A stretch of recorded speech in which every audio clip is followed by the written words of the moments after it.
Electrodynamics. सुनो देखो, हम है ना इसमें ये इसके 14 पार्ट्स पढ़ेंगे। क्या क्या है? Branching of current, galvanometer, ammeter, voltmeter, Wheatstone bridge, इन रेजिस्टेंस, कैपेसिटर, मीटर ब्रिज, ये सारे जितने भी आप देख रहे हो 14 तक, ये सारे हम यहाँ पे इस पार्ट में पढ़ेंगे। ठीक है, तो स्टार्ट करें। तो स्टार्ट करते हैं ब्रांचिंग ऑफ करंट से।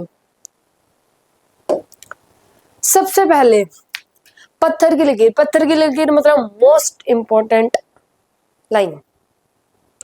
ये ना आपको उसमें नहीं मिलेगी, बुक्स में कोई लॉ नहीं मिलेगा इसका। ठीक है, और कुछ ऐसा पर्टिकुलर मतलब नहीं, अगर कुछ मेन चीज होती है तो वो ऐसे बॉक्स में बंद होती है, वैसे भी नहीं दिखेगी ये। बट ये बहुत इंपॉर्टेंट है। ठीक है, बहुत ज्यादा इंपॉर्टेंट है ये। इसने क्या बोला? If two electrical devices are connected in parallel then potential difference across them will be same. ये यहाँ पे पत्थर की लकीर ये बोल रही है कि अगर दो इलेक्ट्रिकल डिवाइसेस का मतलब है कैपेसिटर ले लो, रेजिस्टेंस ले लो, बैटरी ले लो। ठीक है, ये क्या होते हैं? इलेक्ट्रिकल डिवाइसेस होते हैं। अगर ये कनेक्टेड हो, किसमें? पैरेलल में कनेक्टेड हो। किसमें कनेक्टेड हो? पैरेलल में कनेक्टेड हो। तो इस केस में पोटेंशियल डिफरेंस इनके अक्रॉस पोटेंशियल डिफरेंस क्या होता है? सेम होता है। चाहे एक हो, चाहे दो हो, चाहे तीन हो, कितने भी हो, टू नहीं, कितने भी हो, टू से ज्यादा ही होने चाहिए। ठीक है, if two electrical devices are connected in parallel then potential difference across them will be same.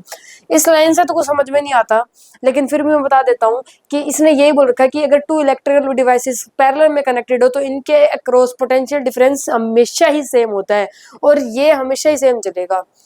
ठीक है, इसे कोई चेंज नहीं कर सकता, तभी इसे बोला गया पत्थर की लकीर। और ये किसी बुक्स में नहीं मिलेगी आपको, लेकिन इससे सारे क्वेश्चन जल्दी जल्दी होंगे। क्लियर है यहाँ तक? तो अब ये बस आपको पता होनी चाहिए कि पोटेंशियल डिफरेंस क्या होएगा? सेम होएगा। कब? जब दो इलेक्ट्रिकल डिवाइसेस क्या हो? कनेक्टेड हो। किसमें? पैरेलल में। ठीक है, अब इस पे क्वेश्चन करते हैं तभी इजीली समझ में आएगा। स्टार्ट करते हैं। Find current through 1 ohm and 3 ohm respectively. इसने ये बोला है कि करंट बताओ, यहां से जाएगा जो 1 ओम में से और 3 ओम में से, इसमें करंट कितना कितना जाएगा ये बताओ। सुनो देखो, यहाँ से 12 एम्पियर का करंट आ रहा है। कितने का? 12 एम्पियर का। ठीक है, तो हमें इसमें कितना जाएगा और इसमें कितना जाएगा, इन दोनों की वैल्यू बतानी है। तो इस केस में इसमें मान लेते हैं I1 जाएगा, और इसमें मान लेते हैं 12 माइनस में I1 हो जाएगा ना, यही जाएगा। अब पोटेंशियल का फॉर्मूला क्या होता है फाइंड करने का? V इक्वल टू में IR, यही होता है। अब सुनो, जो पहले हमने जो पत्थर की लकीर करी उसका मतलब क्या है? अब इसके अक्रॉस पोटेंशियल डिफरेंस और इसके अक्रॉस पोटेंशियल डिफरेंस सेम होएगा। क्या बोला मैंने? इसके अक्रॉस पोटेंशियल डिफरेंस और इसके अक्रॉस पोटेंशियल डिफरेंस क्या होगा? सेम होएगा। यही तो पत्थर की लकीर थी कि जब टू इलेक्ट्रिकल डिवाइसेस कनेक्टेड हो, किसमें? पैरेलल में। ये भी पैरेलल में है, तो उनका पोटेंशियल डिफरेंस क्या होता है? सेम होता है। तो इन केस में इन दोनों का पोटेंशियल डिफरेंस क्या हो जाएगा? सेम हो जाएगा। हम यहाँ पे क्या करेंगे? इसका पोटेंशियल डिफरेंस इक्वल टू इसका पोटेंशियल डिफरेंस, यही हमारा फॉर्मूला था। ठीक है, तो इससे करते हैं V equal to I R करते हैं। आई आर करेंगे तो I1 इंटू में R इक्वल टू में 12, 3 इंटू में कर देते हैं, 3 इंटू में 12 माइनस में I1। ठीक है, ये हमने क्या कर दिया? इसका पोटेंशियल डिफरेंस और इसका पोटेंशियल डिफरेंस दोनों को क्या कर दिया? सेम कर दिया। क्लियर है यहाँ तक? ठीक है, सोल्व कर लो अभी से। ये तो I1 ही आ जाएगा, इधर से ये क्या बनेगा? 36 माइनस में 3I1, यहाँ पे ये इधर आ जाएगा तो ये 4I1 इक्वल टू में 36। I1 की वैल्यू आ जाएगी हमारे पास 9 एम्पियर। कितनी आ गई? 9 एम्पियर। मतलब I1 की वैल्यू क्या है? I1 की वैल्यू है यहाँ पे 9 एम्पियर, और 12 माइनस 9 ये कितना आ जाएगा? 3 एम्पियर। मतलब इसमें से तो 9 एम्पियर का करंट जाएगा और इसमें से 3 एम्पियर का करंट जाएगा। देखो ऐसे भी कर सकते हो, ये तो हमारे पत्थर की लकीर है जो अभी मैंने जो पीछे जो डेफिनेशन थी ये वाली। ठीक है, इससे हमने ये क्वेश्चन सोल्व किया है। एक रेशो के टाइप में भी कर सकते हो। देखो यहाँ पे इसका रेशो कितना है, रेजिस्टेंस का रेशो कितना है? 1:3। R1 equal to sorry R1 और R2 का रेशो कितना है? 1:3 है। 1:3 है ना, ये देखो 1:3। जब ये रेजिस्टेंस का रेशो 1:3 है तो इस केस में जो करंट का रेशो है वो 3:1 हो जाएगा। करंट का रेशो इसके रेसिप्रोकल के इक्वल होता है। किसके इक्वल होता है? रेजिस्टेंस के रेसिप्रोकल के इक्वल होता है। ठीक है, तो यहाँ पे जो करंट का जो रेशो है वो क्या हो जाएगा? इसका रेसिप्रोकल, मतलब 3:1। अब करंट 12 एम्पियर आ रहा है, 3:1 में जाएगा। तो आपको वैसे भी अगर करना आता है कि 3:1 में जाएगा, देखो ये इधर 9 का जा रहा है, इधर 3 का जा रहा है, तो ये 3:1 में ही है। तो 12 का आ रहा है, इसे 3:1 में कैसे डिवाइड करेंगे? सुनो देखो कैसे करेंगे। पता है क्या करेंगे? जो करंट आ रहा है उसकी मल्टीप्लाई, उसे लिख देंगे आगे। ये करंट आ रहा है उसे आगे लिख दिया, मल्टीप्लाई बाय ये पहला ऊपर जाएगा, ये दूसरे वाला नीचे जाएगा, ऐसे ही होएगा ना। तो ये पहले ऊपर वाले की बात कर रहे हैं तो ये पहले ये लिख देंगे, डिवाइडेड बाय में इन दोनों का सम, तो 4। तो ये कितना आ जाएगा? 9 एम्पियर, मतलब ऊपर तो जाएगा 9 एम्पियर। ठीक है, अब इस 1 की बात कर रहे हैं, तो 12 इंटू में 1 बाय में इन दोनों का सम, तो ये कितना आ जाएगा यहाँ में? 3 एम्पियर, मतलब 9 I1 है और 12 माइनस I1, मतलब इधर 3 ओम वाले में कितना जाएगा? 3 एम्पियर जाएगा, और इस 1 ओम वाले में कितना जाएगा? 9 एम्पियर जाएगा। 3:1 में डिवाइड कर दिया हमने, 3:1। और ये 3:1 कहाँ से आया? इनके रेजिस्टेंस के रेशियो का रेसिप्रोकल किया, तब ये हमारे पास करंट का रेशियो आया। क्लियर? तो आप दो तरीके से कर सकते हो, या तो ऐसे कर लो जो वो पत्थर की लकीर थी उससे दोनों के पोटेंशियल डिफरेंस को सेम कर दो, या फिर ऐसे अगर ये लेना आता तो ये भी, दोनों ही आंसर ठीक आ रहे हैं। ठीक है, तो दोनों ही तरीके ठीक है। आगे बढ़े। ठीक है, और क्वेश्चन करते हैं इसमें। सेम क्वेश्चन है। अब करंट कितना जा रहा है? 18 एम्पियर का जा रहा है। कितने का? 18 एम्पियर। और यहाँ पे ये 4 ओम का रेजिस्टेंस है और यहाँ पे 2 ओम का रेजिस्टेंस है। इसने यही पूछा है कि करंट इन दोनों में से कितना पास होगा, कितना करंट जाएगा, यही पूछ रखा है। ठीक है, फाइंड करते हैं। उससे करते हैं पत्थर की लकीर से, आप दोनों से कर सकते हो, दोनों से सेम ही आंसर आएगा। रेशो लेके करो तो भी सेम आंसर आएगा, इससे पत्थर की लकीर से करो तो भी सेम आंसर आएगा, के भी लगाओगे तो भी सेम आंसर आएगा, नो प्रॉब्लम। ठीक है, तो यहाँ पे मान लेते हैं I1, इधर मान लेते हैं 18 माइनस में I1। ठीक है, इन दोनों के अक्रॉस पोटेंशियल डिफरेंस क्या होगा? सेम होगा ना। ठीक है, तो क्या होता है potential difference? V equal to में IR होता है। इसका कितना हो जाएगा? 4I1 इक्वल टू में इसका कितना हो जाएगा? 2 इंटू में 18 माइनस I1, यही होएगा। ठीक है, 4I1 इक्वल टू में 36 माइनस 2I1। अब ये इधर आ जाएगा तो 6I1 इक्वल टू में 36। I1 की वैल्यू आ जाएगी हमारे पास 6 एम्पियर।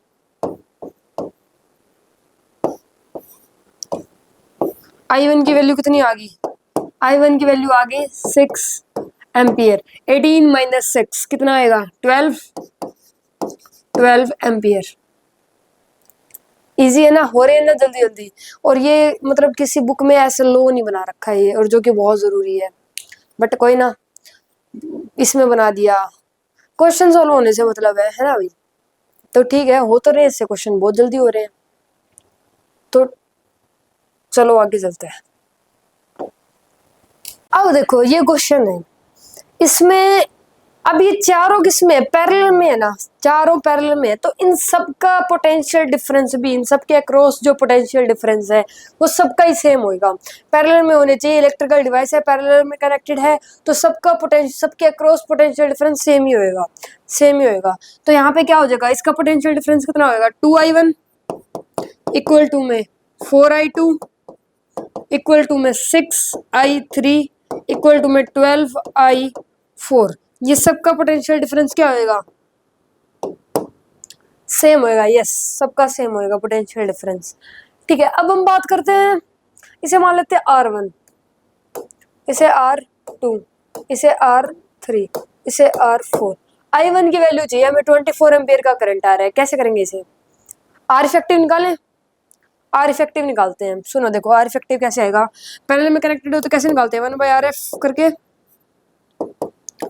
1/2 प्लस में 1/4 प्लस में 1/6 प्लस में 1/12।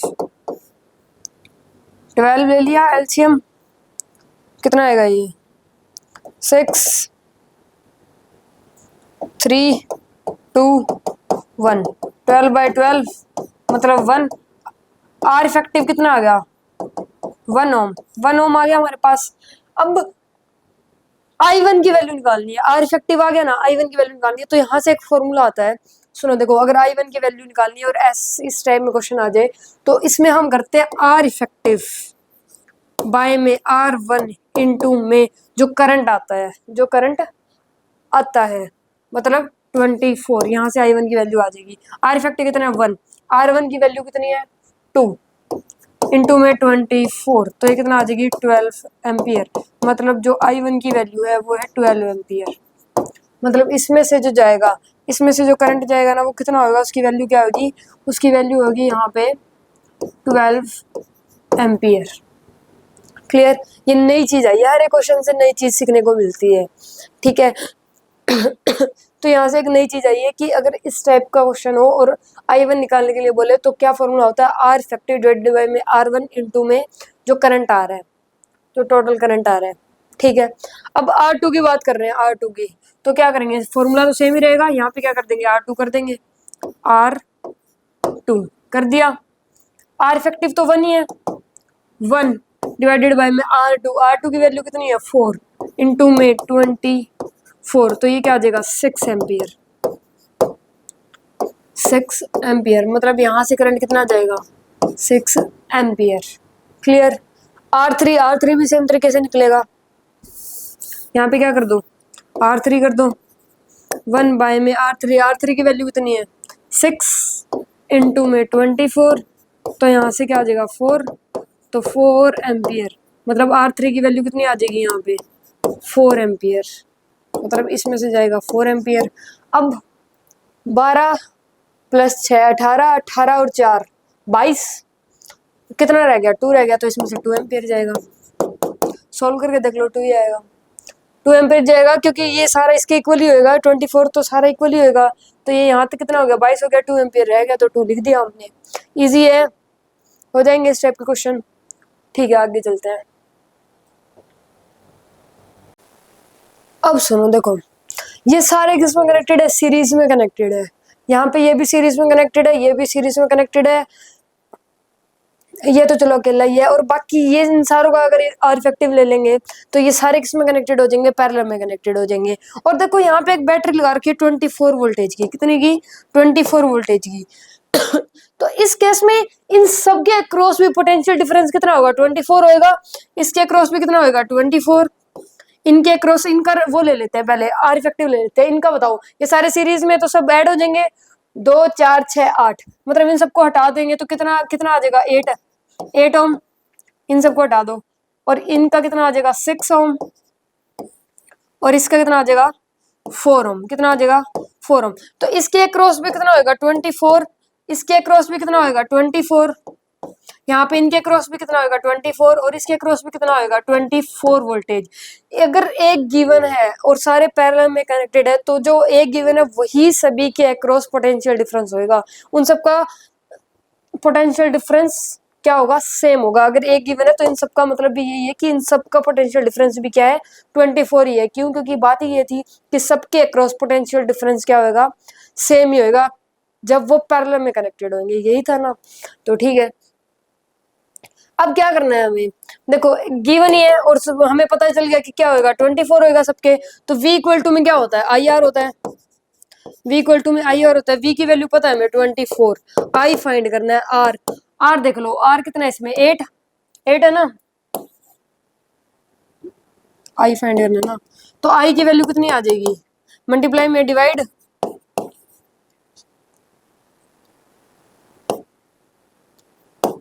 3, आई की वैल्यू कितनी आ जाएगी यहाँ से 3 एम्पियर। मतलब जो इसकी है वैल्यू वो कितनी है 3 एम्पियर है। इस तरीके से सोल्व करेंगे हम, ठीक है। अब इसकी निकालते हैं, इसे R1 मान लेते हैं, ठीक है, इसे R2, इसे R3 और इसे R4। R2 की वैल्यू निकालते हैं, तो क्या करेंगे V इक्वल टू में आई आर करते हैं, V इक्वल टू में आई आर। V की वैल्यू कितनी है, V की वैल्यू बताओ 24, ये तो सेम ही रहेगी।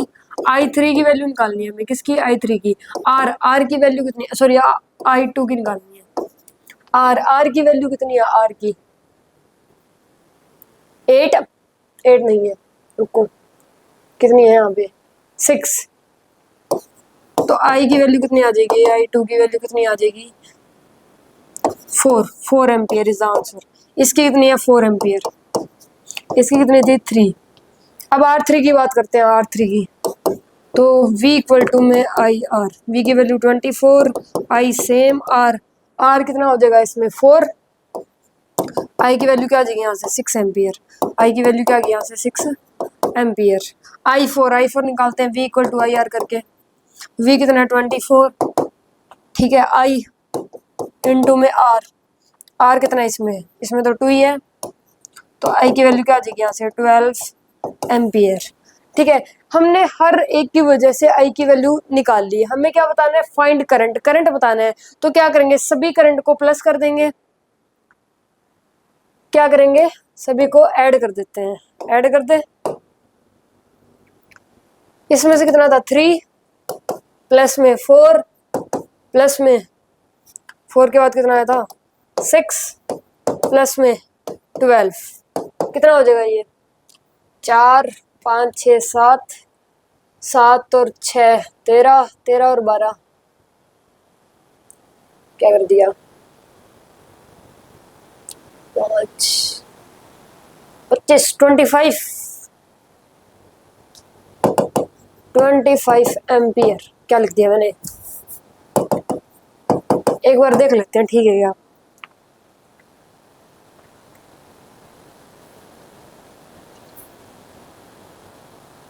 ठीक ही है, तो नेट करंट कितना आ जाएगा 25 एम्पियर। ठीक है, चले आगे। अब ये क्वेश्चन है, ठीक है, इसे सॉल्व करते हैं। 10 एम्पियर का करंट आ रहा है, ठीक है, यहाँ डिवाइड हो रहा है 2 पार्ट्स में, तो इसे मान लेते हैं I3, इसे मान लेते हैं I4, क्योंकि I1 I2 तो मान ही रखा है, और इसने पूछा क्या है I1 बाय में I2, ये पूछा इसने। ठीक है, तो इसे फाइंड करना है। सुनो देखो, पहले क्या करेंगे, ये दोनों किस में है, पैरेलल में है, दोनों किस में है, पैरेलल में, तो इन दोनों का जो R इफेक्टिव आएगा वो कितना आएगा 6 इंटू में 2 प्लस में डिवाइड बाय में 6 प्लस 2, ये कितना आएगा 18 बाय में 2 नहीं 3 है ये 9, तो ये कितना आ जाएगा 2। मतलब इन्हें हटा दो, अब इनका R इफेक्टिव ले लिया तो इनको हटा दें।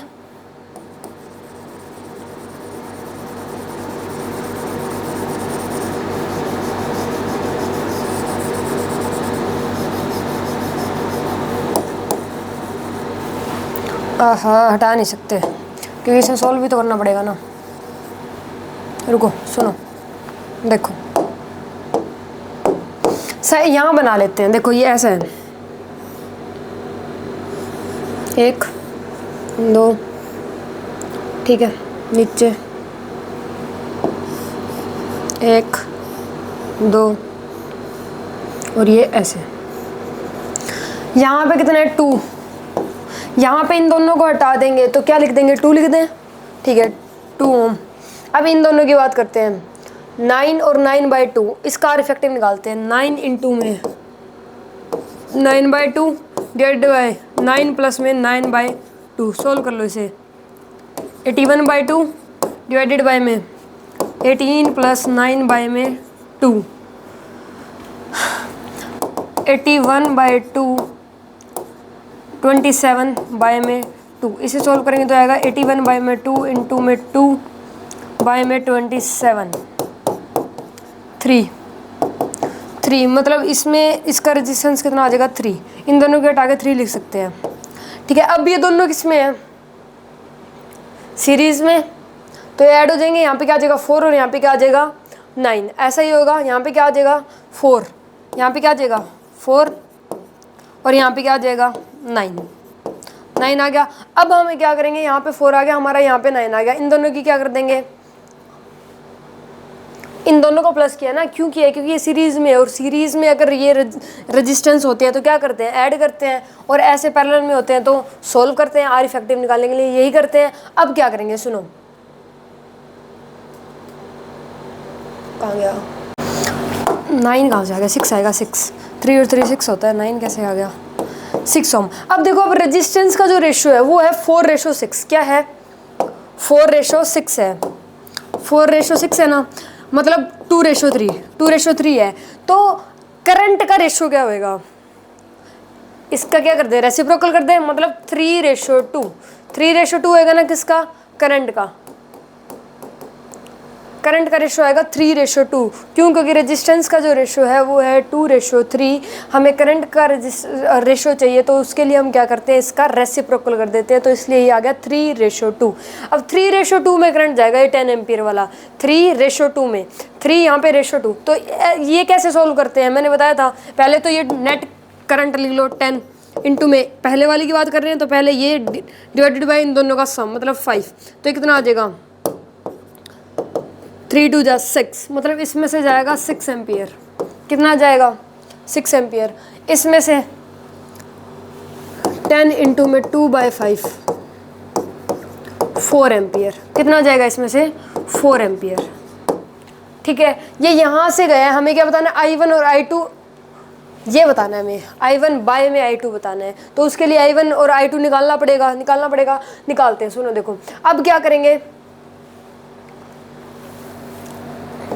I1 निकालना है, I2 निकालना है, 6 एम्पियर का आ रहा है, 6 का आ रहा है ना, 3:6 मतलब 2:1, देखो यहाँ से 6 एम्पियर का करंट आ रहा है, 6 एम्पियर करंट का आ रहा है, और ये यहाँ पे डिवाइड किस में है, 6:3, ऐसा है, 6:3 ऐसा है, मतलब 2:1, तो करंट का रेशियो क्या हो जाएगा, 1:2, 1:2, मतलब यहाँ से जो करंट जाएगा वो 1:2 में जाएगा, किस में जाएगा, 1:2 में, तो 1:2 में इसे भी फाइंड कर लेते हैं, कैसे करेंगे, 6 इंटू में 1/3, 2, मतलब 2 एम्पियर, मतलब इसमें से जो जाएगा वो होएगा 2 एम्पियर, ठीक है। इसमें से कितना जाएगा, इसमें से यहाँ पे, इसे 2 पार्ट्स में डिवाइड कर लेते हैं, एक मान लो यहाँ पे जा रहा है, एक मान लो यहाँ पे जा रहा है, ठीक है। अब नीचे क्या करेंगे, कैसे फाइंड करेंगे, 6 इंटू में 2/3, तो 2 2 जा 4, मतलब ये 2:4 में जा रहा है, मतलब इसका रेसिप्रोकली किया ना हमने, देखो इसमें जा रहा था 2:1 में, किसमें, रेजिस्टेंस का रेशियो क्या था यहाँ पे, 2:1 था, 2:1 है ना, और करंट का रेशियो क्या हो जाएगा, 1:2, 1:2 ही आ रहा है, रेसिप्रोकली तो किया, यही आ रहा है, यही आना चाहिए था, तो इसमें से कितना जाएगा बताओ, इसमें से जाएगा हमारे पास 4, गया 1:2 में, इसमें 4 एम्पियर, ये भी 1:2 में जाएगा, तो इसका 1:2 कैसे करेंगे, वैसे ही करेंगे, 4 इंटू में 9/2, तो ये यहाँ पे आएगा 4/3, ठीक है, और यहाँ पे कितना आएगा, 8/3, 8/3, ये भी 1:2 में हो गया, क्लियर यहाँ तक, ठीक है। अब क्या करना है, हमें क्या करना है, ये फाइंड करना है, हमने सारी वैल्यू निकाल ली है, I1 I2 निकाल लिया है, और जहाँ से ये पहले ये फाइंड करना था, उसके बाद ये I1 I2 आता, हमने सब कुछ फाइंड कर लिया है, अब हमें फाइंड करना है 10/10, ये फाइंड करना है, ठीक है, फाइंड करते हैं ये,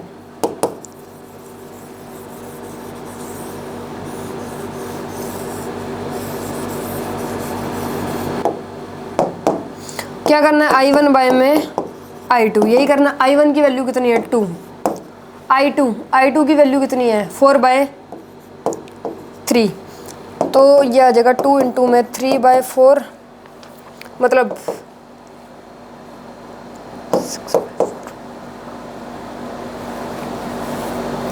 I1 बाय I2 की वैल्यू पुट करनी है ना हमें,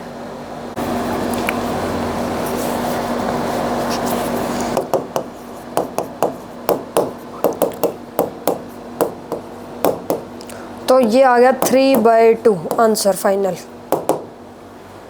क्लियर यहाँ तक। हाँ थोड़ा बड़ा क्वेश्चन था, लेकिन स्टेप वाइज करोगे तो हो जाएगा, ठीक है। चलो आगे चलते हैं।